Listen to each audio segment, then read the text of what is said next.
Hi, this is Alan, and I'm looking at Property Filter for our specialised supported housing searches. We've got a lot of lead generators set up, about 20 of them, for different sites all over the country, and then what we're doing is we're looking at areas of the country for certain types of sites. So we're looking for bungalows and clusters of bungalows, we're looking for commercial to residential conversions, and we're looking for new build developments for flats up to 12. So usually the number of dwellings in any development is between 6 and 10. Occasionally we get up to 12 units, and essentially what we're doing is identifying sites, getting offers submitted and accepted on the site, and then get into a situation where we control a lot of the sites so that we can draw down on some US investment funds that we've got that we're negotiating for. So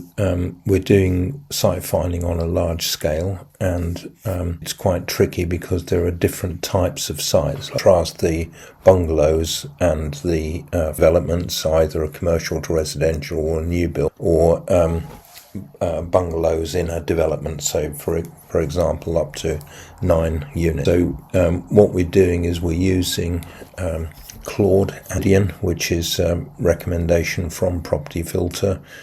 Guillaume Black advised us of that recently, and then we're taking a CSV file with all our leads, and we're dropping this into Claude and Obsidian to give us a spreadsheet of all the leads that we've got, and then we can use this for following up and identifying the sites, negotiating with the vendor, and securing the sites so that we've got control over as many as possible. We've got control over about 12 sites at the moment, and we're looking to double that next few months, hopefully get up to 36 sites under control by the end. If you want to talk to me about deal sourcing or specialised supported housing, don't hesitate to reach out to me. That's Alan on 07539141125, or from outside the UK that's +44 7539141125. You can schedule a call with me at calendly.com/Alan, or you can drop me an email to alan@albusgroup.com.